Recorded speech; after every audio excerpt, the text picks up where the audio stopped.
the big litmus test over there for, I think, most of the BW guys, everything was going fairly smooth, like you said. And then you got the Fallujah thing, and all of a sudden you got some teammates hanging off a bridge like Christmas ornaments. I flew one of those guys down there Yeah, that morning before that. yeah. Yeah, yeah, Scotty Helveston lived up in Carlsbad, California. yeah. He was at Team 5 when I was at 1.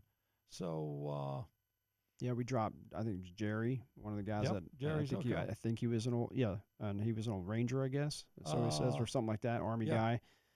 And we took him in, and he had no idea what he was getting into because that was a hodgepodge team put together, and another story for another time potentially. But yeah, and the next day we're like, wait, what? What the hell? The guy was just in a helicopter with me. So and then it was on. It was on at it that was point. on. So, fast forward that day, we come back from lunch down in Najaf.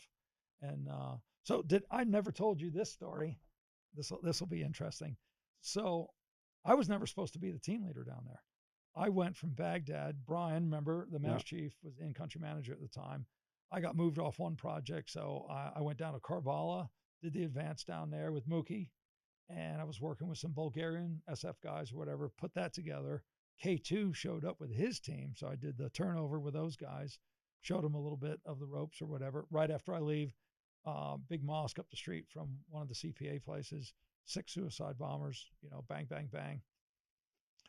I drive down in a Joff, so I'm doing the same thing down there. I'm working with those El Salvadoran guys that got the Bronze Stars and putting that team together and trying to get the lay of the land down there. So the new team shows up. Well, there's a former Marine who's the team leader, and he says his resume is Tommy Franks, shift leader. Well, he's actually the midnight shift leader, which means he turns on the Proxima and he makes the coffee in the morning. hmm And anyway, not the right guy. So again, we come back from lunch, and I don't know if you remember Lionel.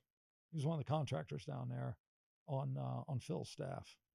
Lionel. I don't know. 82nd Airborne, thin guy, always smoking 100 cigarettes. Anyway, come back from lunch and he says, "White boy, walk with me." I'm like, here we go again.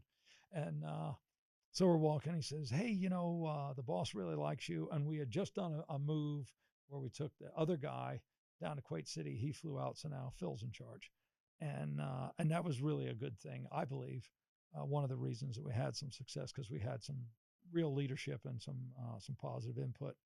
And so Lionel and I are walking, and he says, Phil used to be Bremer's deputy at That's one right. point. Yeah. So he's like, "Hey, Phil really likes your style, likes your leadership, and da da da da." He's, what do you think about the new team? I said, "Hey, you got some good guys." And he says, "Well, we're not really sure about the new team lead." Kind of wink, wink, wink.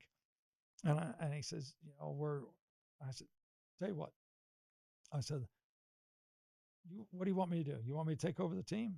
And Lionel goes, "Absolutely." I said, "Okay, done deal. I'll get on the phone, talk to Brian. He'll go back to Baghdad, and I'll just stay. How's that?" Great. So I get on the phone. I remember Goldberg was my 2IC, semi-pro, big yoked up dude. So I call him, and I think we're in his in his trailer. I said, "All right, here's what's happening. Skippy's leaving. You're the 2IC. I'm taking over the team." He's like, "Right on." And then he goes, "How did all that happen?" I said, "You're about to see it." I get the sat phone out. Brian gave me, an agency phone. So go outside. "Hey, Brian, hey, the new team lead's not working out. So I'm just going to run it. He's going back." Well, I thought when he went back to Baghdad, I thought he ended up on that Fallujah team, and he was one of the guys hanging off the bridge. Mm. So I was in a panic to get those names. And remember, the names didn't come out right away. It was all No. they wanted to notify next of kin and do the. And so I'm down there thinking, I just called, so there was a moment there of sending a guy to his death. That's not a great thing. So Right. when people talk to me on the range or whatever, and like even today, this thing we did this morning there, the one guy's like, "Hey, really great job" or something. And I said, "No." I said, "The great job that I've done is I brought all my people home with all their fingers and all their toes, not me." So that's the kind of thing I think that's lost in a lot of this. Yeah, that's why I love this story because you have a completely different perspective, and I guess just getting into the whole Najaf thing since it is a 20-year anniversary, and who knows, we may never talk about it again, externally, but internally, I know we'll always think about it. And I know you and I have had a lot of conflicts. We've been in a lot of combat operations, um, but that was just a unique Hostile one. fire zones. Hostile fire zones. Is this That's what Jesus they Christ? call it. I Okay, couldn't believe it. yeah, I'm sure they'll have an acronym for it too.